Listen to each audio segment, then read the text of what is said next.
નમસ્કાર વિદ્યાર્થી મિત્રો, ધોરણ 9 વિષય ગણિત પ્રકરણ 5 યુક્લિડની ભૂમિતિનો પરિચય ભાગ 3 એની અંદર આપણે જોઈએ પ્રમેય 5.1 કે બે ભિન્ન રેખાઓમાં એકથી વધુ સામાન્ય બિંદુ ન હોઈ શકે. ચલો આની આપણે સાબિતી આપીએ. તો આપણે લઈ લઈએ, ધારો કે બે રેખાઓ આપેલી છે કે બે રેખાઓ L અને M આપેલ છે. હવે જોઈએ કે બે રેખાઓ L અને M આપેલી હોય, આપણે સાબિત શું કરવું છે? આપણે સાબિત કરવું છે કે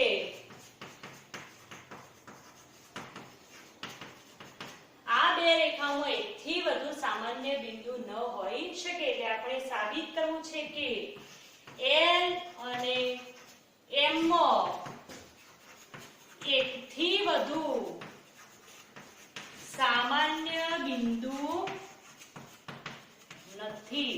આપણે આવું સાબિત કરવું છે કે બે એકથી વધારે બિંદુમાં છેદતી નથી, એવું સાબિત કરવું છે. પણ આપણે ધારી લઈએ કે ધારો કે આ બે રેખાઓ બે ભિન્ન બિંદુઓમાં છેદે છે. તો ધારો કે બે રેખાઓ L અને M બે ભિન્ન બિંદુઓ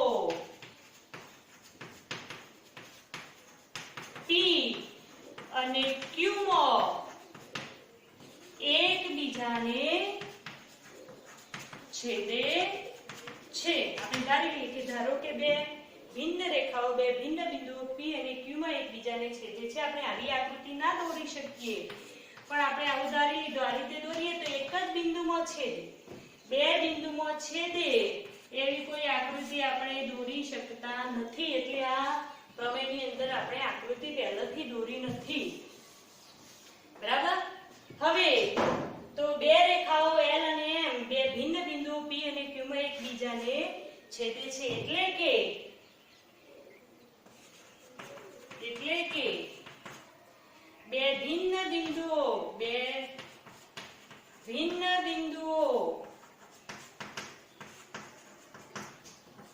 P અને Q માંથી બે રેખાઓ પસાર થતી મળે છે. પરંતુ આપણને એક પૂર્વધારણા ખબર છે કે બે શું છે પૂર્વધારણા કે બે ભિન્ન બિંદુઓમાંથી અનન્ય રેખા પસાર થાય છે. પરંતુ પૂર્વધારણા મુજબ બે ભિન્ન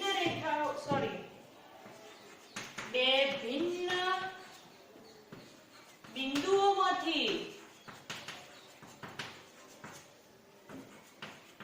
પસાર થતી રેખા કેવી હોય છે? અનન્ય હોય છે. અનન્ય એટલે એક અને માત્ર એક જ હોય છે. જ્યારે અહીંયા શું લખ્યું? બે ભિન્ન બિંદુઓમાંથી બે રેખાઓ પસાર થતી મળે છે. તો આ શું છે? આપણે જે ધાર્યું, આપણી આ પૂર્વધારણાથી આ કેવું છે? ખોટું છે. કે બે ભિન્ન બિંદુઓમાંથી પસાર થતી કેટલી રેખાઓ મળે છે? બે રેખાઓ. અને પૂર્વધારણા શું કહે છે કે બે ભિન્ન બિંદુ હોય તો એમાંથી એક અને માત્ર એક જ રેખા પસાર થાય છે. એટલે કે આપણી ધારણા કેવી છે? ખોટી છે. આપણે જે ધાર્યું છે કેવું છે? ખોટું છે. માટે આપણી ધારણા કેવી છે? ખોટી છે. તો આપણે શું ધાર્યું કે ધારો કે બે રેખાઓ L અને M બે ભિન્ન બિંદુઓ P અને Q માં એકબીજાને છેદે છે. એ વસ્તુ ખોટી છે. તો સાચું શું છે? આથી સાચું એવું છે કે બે ભિન્ન રેખાઓમાં એકથી વધુ સામાન્ય બિંદુ નથી. એટલે કે એકબીજાને બે ભિન્ન બિંદુઓમાં ના છેદે, પરંતુ એક જ બિંદુમાં છેદે. બે રેખાઓ એક જ બિંદુમાં છેદે એટલે એકથી વધુ બેમાં સામાન્ય બિંદુ નથી. આ L અને M એકબીજાને એક જ બિંદુમાં છેદે એટલે એકથી વધુ સામાન્ય બિંદુ નથી. તો તો આપણે લખીએ કે આથી બે ભિન્ન રેખાઓમાં એકથી વધુ સામાન્ય બિંદુ ન હોઈ શકે. બરાબર? આ પ્રમેય 5.1 છે. બરાબર? હવે જોઈએ સ્વાધ્યાય 5.1 એનો પહેલો દાખલો. વિધાનો સત્ય છે કે અસત્ય તે જણાવો અને એના માટે જવાબદાર કારણો લખો. તો પહેલું વિધાન જોઈએ.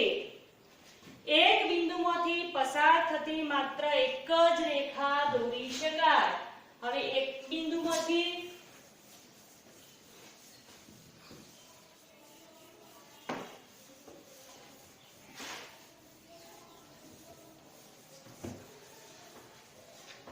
જોઈએ પ્રથમ વિધાન શું છે કે એક બિંદુમાંથી પસાર થતી માત્ર એક જ રેખા દોરી શકાય. તો આ વિધાન કેવું છે? અસત્ય. કારણ શું કે આપણે એક બિંદુ લઈએ તો એમાંથી એક નહીં પરંતુ અસંખ્ય પસાર થતી રેખાઓ દોરી શકાય છે. એટલે પહેલું વિધાન કેવું છે? અસત્ય. નંબર 2, બે ભિન્ન બિંદુઓમાંથી પસાર થતી અસંખ્ય રેખાઓ હોય છે. તો આ વિધાન પણ કેવું છે? અસત્ય છે. કારણ શું કે આપણે પૂર્વધારણા ભણ્યા છીએ કે બે ભિન્ન બિંદુઓમાંથી પસાર થતી અનન્ય રેખા હોય છે. એટલે બે ભિન્ન બિંદુઓ લઈએ તો એમાંથી પસાર થતી એક અને માત્ર એક જ એટલે કે અનન્ય રેખા હોય છે. નંબર 3, એક શાંત રેખાને બંને તરફ અનિશ્ચિત રીતે લંબાવી શકાય છે. તો આ વિધાન કેવું છે? સત્ય. કઈ રીતે? જોઈએ. શાંત રેખા તો યુક્લિડ જે રેખાખંડ હતો એને જ શાંત રેખા કહેતા અને આને બંને તરફ આપણે અનિશ્ચિત રીતે લંબાવી શકીએ છીએ. નંબર 4, જો બે વર્તુળ સમાન છે તો તેમની ત્રિજ્યાઓ સમાન છે. આપણે બે વર્તુળો લઈએ, જો એ સમાન હોય તો આપણે એક સ્વયંસિદ્ધ સત્ય ભણ્યા કે એક વસ્તુને એકબીજા પર બંધ બેસતી આવતી વસ્તુ એકબીજાને સમાન થાય. તો આ બે વર્તુળો સમાન હોય તો આ વર્તુળને આના ઉપર ગોઠવી દઈએ તો એ વર્તુળનો પ્રદેશ અને આ વર્તુળનો પ્રદેશ બંને કેવા થઈ જશે? સમાન. જો સમાન હોય તો એ બંનેની ત્રિજ્યાઓ પણ કેવી થઈ જાય? સમાન. એટલે કે ચોથું વિધાન પણ કેવું છે? સત્ય છે. બરાબર? હવે જોઈએ નંબર 5 કે જોઈએ B બરાબર PQ અને PQ બરાબર XY. અહીંયા આકૃતિઓ આપેલી છે કે B બરાબર PQ અને PQ બરાબર XY.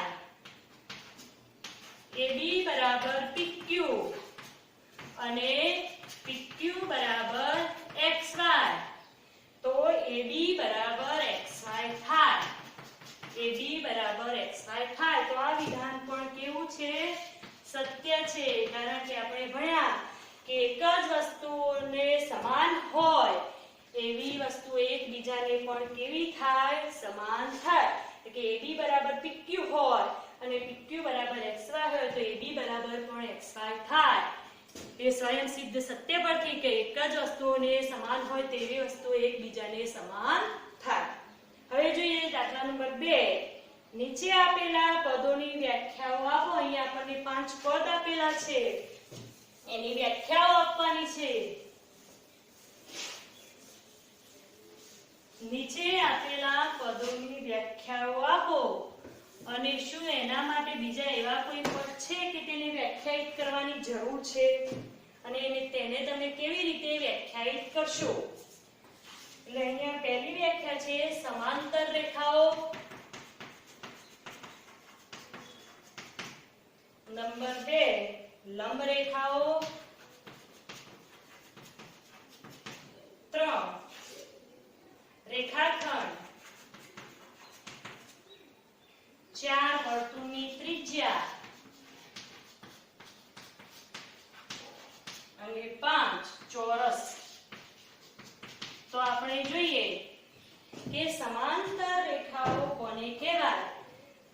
બે રેખાઓની બે જ શક્યતા હોય, કોઈ બે રેખાઓ આપી હોય તો એ બે રેખાઓ એકબીજાને છેદતી ના હોય કાં તો ગમે તે એકબીજાને છેદતી હોય, આ બે જ શક્યતાઓ હોય તો આપણે સમાંતર રેખાઓની વ્યાખ્યા આપીએ કે એક જ સમતલમાં આવેલી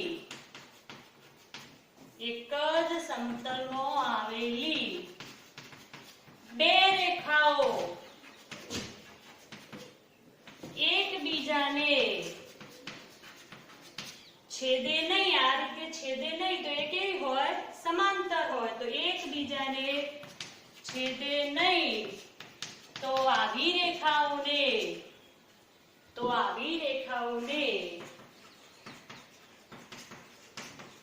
સમાંતર રેખાઓ કહે છે. એક જ સમતલમાં આવેલી બે રેખાઓ હોય અને એકબીજાને છેદે નહીં તો એમને શું કહેવાય? સમાંતર રેખાઓ. બરાબર? એ બંને રેખાઓનું અંતર એકબીજાથી સરખું હોય. હવે જોઈએ લંબ રેખાઓ. તો જો બે રેખાઓ એકબીજાને 90 અંશના ખૂણે છેદતી હોય તો લખીએ કે જે બે રેખાઓ એકબીજાને કાટખૂણે, અહીંયા શબ્દ છે કાટખૂણે છેદે. કાટખૂણે એટલે કાટખૂણો કોને કહેવાય? તો જે ખૂણાનું માપ 90 અંશ હોય. તો જે બે રેખાઓ એકબીજાને કાટખૂણે છેદે તેમને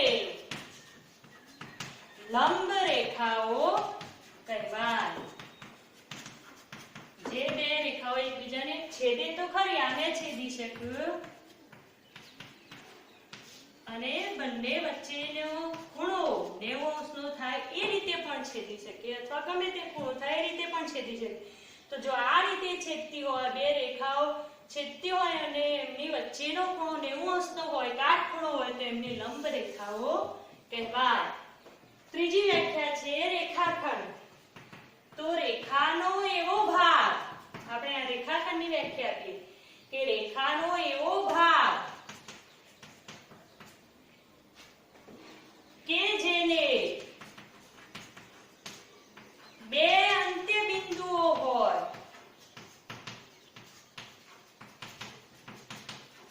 તેને રેખાખંડ કહે છે.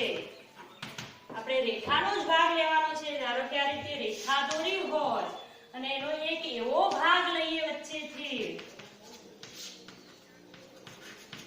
ધારો કે AB લીધો તો એને અંત્ય બિંદુ એટલે કે બે છેડાના બિંદુઓ હોય તો એને શું કહેવાય? રેખાખંડ કહેવાય. તો રેખાના એવા ભાગને રેખાખંડ કહે છે કે જેને શું આવેલું હોય? બે અંત્ય બિંદુઓ હોય. હવે જોઈએ વર્તુળની ત્રિજ્યા. આપણે વર્તુળની તો ખબર છે કે કેન્દ્ર હોય અને આ રીતે એક બિંદુને કેન્દ્ર લઈએ અને ત્રિજ્યા લઈને દોરીએ તો વર્તુળ મળે. વર્તુળની ત્રિજ્યા, તો આની વ્યાખ્યા આપણે આને શું કહીશું? વર્તુળની ત્રિજ્યા. તો એની વ્યાખ્યા આપી છે તો વર્તુળના કેન્દ્ર અને આ શું કહેવાય? વર્તુળનો પરિઘ કહેવાય. શું કહેવાય? પરિઘ. તો વર્તુળના કેન્દ્ર અને પરિઘને જોડતા કોઈ પણ રેખાખંડ તમે લો તો એને શું કહેવાય છે? વર્તુળની ત્રિજ્યા. તો વ્યાખ્યા આપીએ કે વર્તુળના કેન્દ્ર અને પરિઘ પરના કોઈ પણ બિંદુને જોડતા રેખાખંડને શું કહેવાય? વર્તુળની ત્રિજ્યા કહે છે. વર્તુળની ત્રિજ્યા કહે છે. બરાબર? હવે જોઈએ છેલ્લી વ્યાખ્યા ચોરસ. ચોરસ કોને કહેવાય? તો ચોરસનો શું ગુણધર્મ છે? એના બધા જ ખૂણા કેવા હોય? કાટખૂણા અને બધી બાજુઓ સમાન હોય, એકરૂપ હોય. તો આપણે લખીશું કે એક જ સમતલમાં આવેલી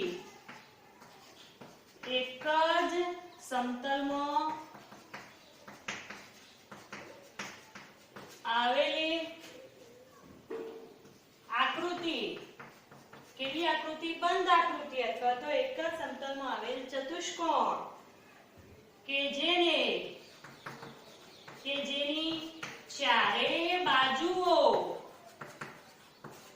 અને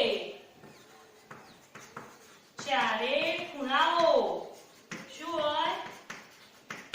એકરૂપ હોય. એકરૂપ એટલે સરખા માપના. ચારે બાજુઓ અને ચારે ખૂણાઓ એકરૂપ હોય તેવા ચતુષ્કોણને ચોરસ કહે છે. જેવા ચતુષ્કોણને શું કહેવાય? ચોરસ. આપણને ખબર જ છે કે ચોરસ હોય તો એની બધી બાજુઓ કેવી હોય? સરખી હોય અને આ બધા જ ખૂણા કાટખૂણા હોય એટલે સમાન માપના હોય તો એને શું કહેવાય? ચોરસ. હવે અહીંયા કહ્યું છે કે આ પદને વ્યાખ્યાયિત કરવા બીજા કોઈ પદની જરૂર પડી અને જરૂર પડી હોય તો એની વ્યાખ્યા આપો. તો ચલો અહીંયા એક જરૂર પડી રેખાની. બીજી એક વાત થઈ સમતલની. પછી વાત થઈ અહીંયા કાટખૂણે છેદે તો કાટખૂણાની. પછી અહીંયા વાત થઈ વર્તુળના કેન્દ્રની અને પરિઘની. તો અહીંયા આ બધા પદને વ્યાખ્યાયિત કરવાની જરૂર છે. તો આપણને ખબર છે કે રેખા અને સમતલ એ કેવા પદો છે? અવ્યાખ્યાયિત પદો. તો રેખા અને સમતલની વ્યાખ્યા આપી શકાતી નથી. તો આપણે લખીશું કે રેખા અને સમતલ અવ્યાખ્યાયિત પદો છે એટલે એમની વ્યાખ્યા આપી શકાય નહીં. હવે વધ્યા બીજા ચાર પદો. એક આપણે લીધો કાટખૂણો. તો કાટખૂણાની વ્યાખ્યા આપવી પડશે કે જે ખૂણાનું માપ 90 અંશ હોય તો 90 માપ વાળા ખૂણાને શું કહેવાય? જે ખૂણાનું માપ 90 અંશ હોય એવા ખૂણાને કાટખૂણો કહેવાય. બીજી વ્યાખ્યા આપવાની જરૂર છે વર્તુળનું કેન્દ્ર. હવે વર્તુળનું કેન્દ્ર કોને કહેવાય? તો વર્તુળના કોઈ પણ બિંદુથી સમાન અંતરે જે બિંદુ આવેલું હોય તો એને શું કહીશું આપણે? વર્તુળનું કેન્દ્ર. તો વર્તુળના સમતલમાં આવેલું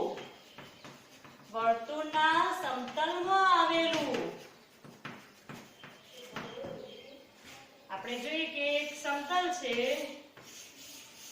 તો વર્તુળના સમતલમાં આવેલું એવું બિંદુ. અહીંયા કોઈ બિંદુ લઈએ તો એનાથી વર્તુળનું દરેક બિંદુ સમાન અંતરે ના હોય પણ આ બિંદુથી વર્તુળનું દરેક બિંદુ સમાન અંતરે તો આને જ વર્તુળનું કેન્દ્ર કહેવાય. તો વર્તુળના સમતલમાં આવેલું એવું બિંદુ કે જે વર્તુળના દરેક બિંદુથી કેવું હોય?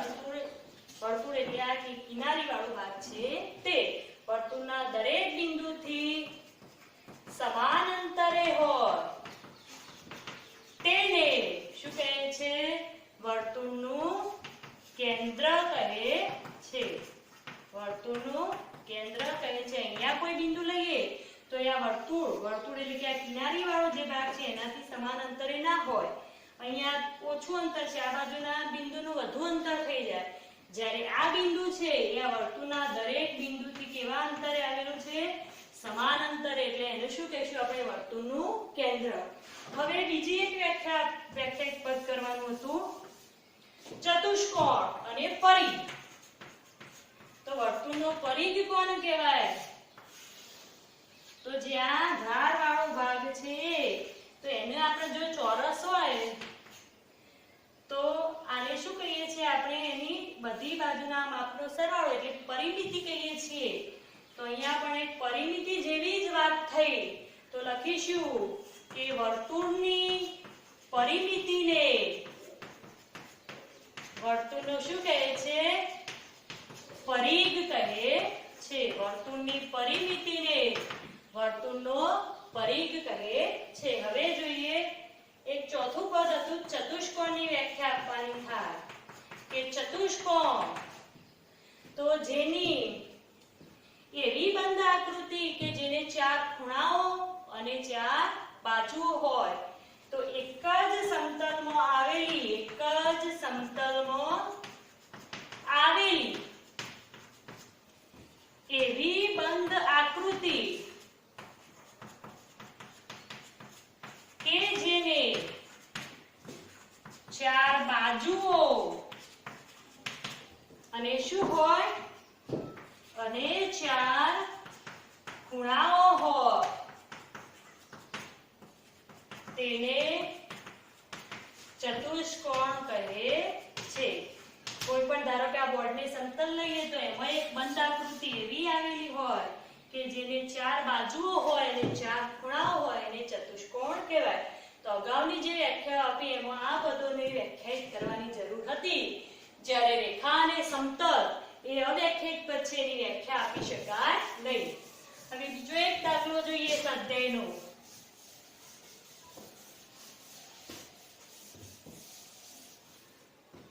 જોઈએ દાખલા નંબર 4 એ આઈએમપી છે કે જો AC બરાબર BC થાય તેવું બિંદુ C બિંદુઓ A અને B ની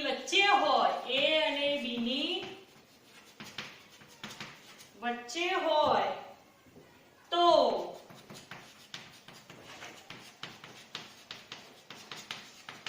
સાબિત કરો કે AC બરાબર 1/2 AB છે. આકૃતિ દોરીને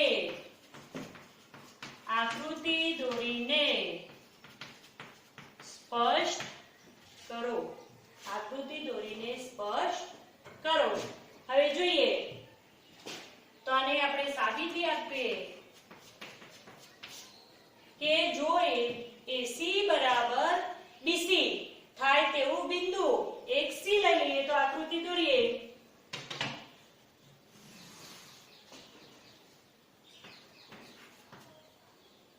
ચલો A અને B ની વચ્ચે હોય એવું એક બિંદુ C જે બરાબર વચ્ચે હશે, કારણ કે અહીંયા શું આપ્યું છે કે AC બરાબર BC.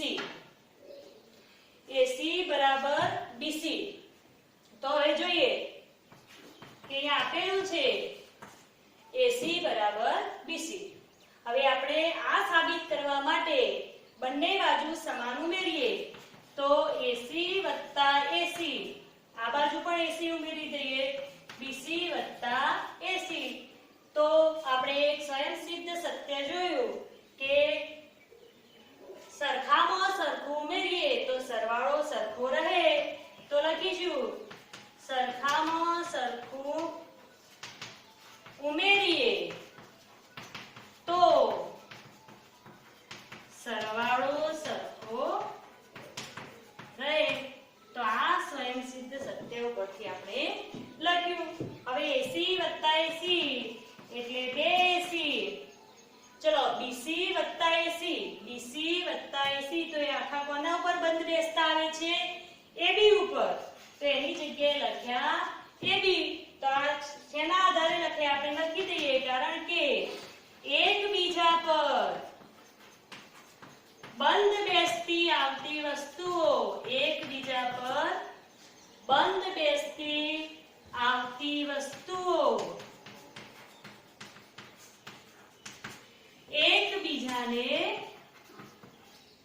એકબીજાને સમાન થાય. હવે જોઈએ કે આપણે એક અહીંયા AC લાવવા છે તો અહીંયા 2 AC છે તો એના અડધા કરીશું તો AC આવશે. તો આપણે બંને બાજુ 1/2 વડે ગુણી દઈએ. બરાબર? તો આના અડધા કરે તો આને કેવા રહેશે? સમાન જ રહેશે. તો આપણે લખીશું, શેના આધારે લખ્યું કે એક જ સિદ્ધ સત્ય ભણ્યા હતા કે એક જ વસ્તુના અડધા એકબીજાને સમાન થાય, એક જ વસ્તુના અડધા એકબીજાને સમાન થાય. હવે આ બે કેન્સલ કરીએ તો માટે AC બરાબર 1/2 AB. તો આપણે જે સાબિત કરવાનું હતું AC બરાબર 1/2 AB એ આપણને મળી ગયું કે જે AC છે એ આખા AB કરતા કેવો છે? અડધો છે. હવે આપણે જોઈએ પ્લે ફેરની પૂર્વધારણા.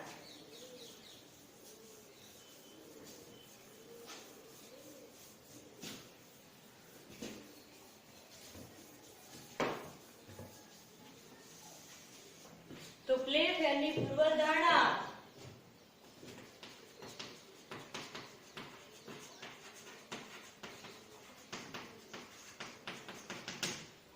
તો યુક્લિડની જે પાંચમી પૂર્વધારણા છે, યુક્લિડની પાંચમી પૂર્વધારણા એને સમકક્ષ અનેક વિધાનો છે કે જો બે રેખાઓને કોઈ ત્રીજી રેખા છેદે તો જે આ રેખાની એક જ તરફના અંતઃકોણોનો સરવાળો એ બે કાટખૂણાઓ કરતો ઓછો હોય તો પ્રથમ બે રેખાઓને એ ખૂણાઓ તરફ લંબાવતા શું થાય છે? એકબીજાને છેદે છે.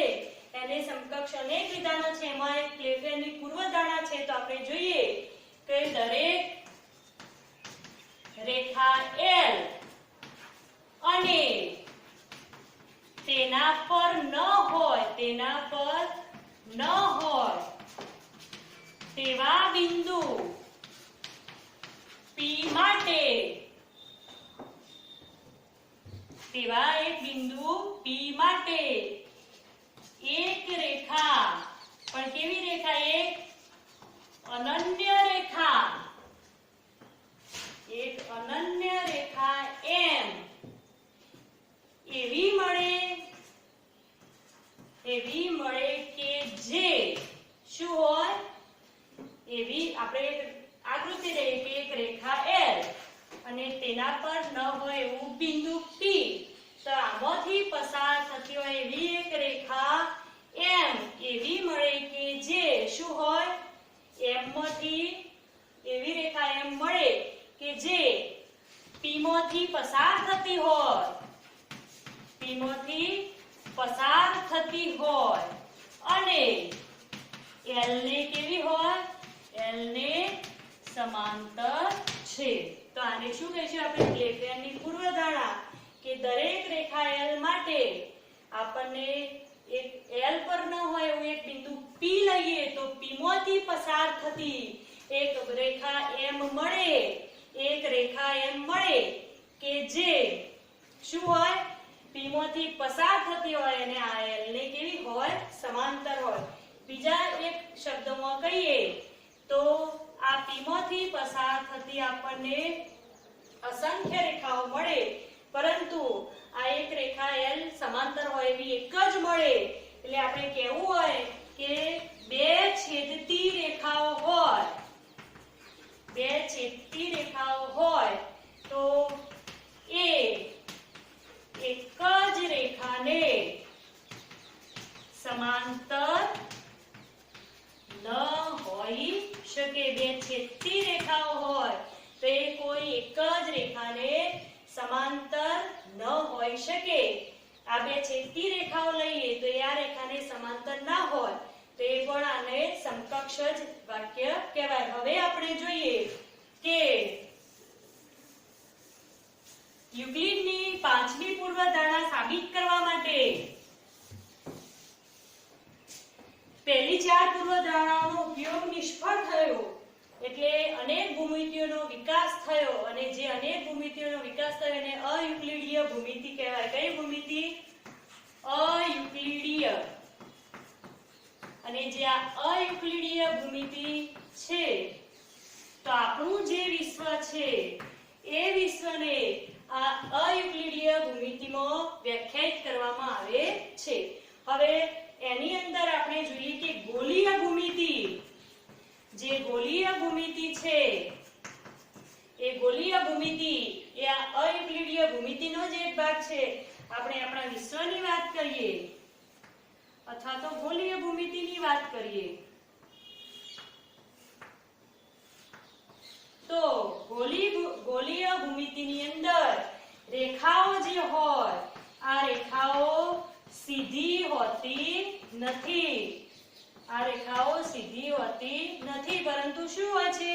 આવા દીર્ઘ વર્તુળોના એક ભાગ હોય છે. બીજું કે ગોળીય ભૂમિતિની અંદર આ 90 નો ખૂણો, આ 90 નો, તો આ ખૂણાનું માપ કંઈક હોય. એટલે ગોળીય ભૂમિતિની અંદર ત્રિકોણના ત્રણેય ખૂણાઓના માપનો સરવાળો એ કેવો હોય છે?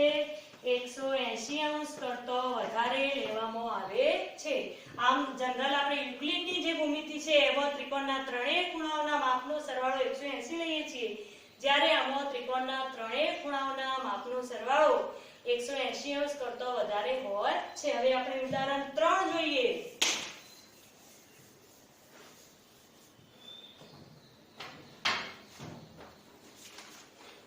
ઉદાહરણ 3 કે આપેલ વિધાન પર ચર્ચા કરો. એવી સીધી રેખાઓની જોડનું અસ્તિત્વ છે જે એકબીજાથી પ્રત્યેક જગ્યાએ સમાન અંતરે આવેલી હોય. શું આ યુક્લિડની પાંચમી પૂર્વધારણાને પ્રત્યક્ષ પરિણામ છે? સ્પષ્ટ કરો. તો આપણે સમજી જ લઈએ કે ધારો કે આપણે એક રેખા L લઈ લઈએ. એક રેખા L લીધી, એના પર ન હોય એવું એક બિંદુ P લીધું. તો પ્લેટેનની પૂર્વધારણા પરથી આપણને ખબર છે કે P માંથી પસાર થતી હોય એવી એક રેખા આપણને એમ મળે છે કે જે L થી L ને સમાંતર હોય. બરાબર? હવે આ બંનેનું અંતર દરેક જગ્યાએ સમાન હોય એવું કહેવું છે. તો રેખાની બહારના આવેલા કોઈ પણ બિંદુથી રેખાનું અંતર શોધવું હોય તો આપણે કયું અંતર લઈએ છીએ? લંબ અંતર. લંબ અંતર લઈએ તો આ એ બે બિંદુથી રેખાનું શું થશે? અંતર. બીજા ઘણા બધા અંતર હોય પણ એ આપણે લેતા નથી. કયું અંતર લઈએ છીએ? લંબ અંતર. જે સૌથી નાનું હોય લંબ અંતર હોય. એટલે હવે જોઈએ કે M પરનું કોઈ પણ બિંદુ લઈએ અને M નું અંતર, તો એ અંતર કેવું થશે? એ સરખું જ થાય. અને L પરનું કોઈ પણ બિંદુ એ N થી સરખા અંતરે આવેલું. એટલે આ બંને રેખાઓ દરેક સ્થાને તમે ગમે તે અંતર લો તો દરેક સ્થાને એકબીજાથી સમાન અંતરે આવેલી હોય છે. તો આ ઉદાહરણ 3 તમે પુસ્તકમાં જોઈને લખી લેજો.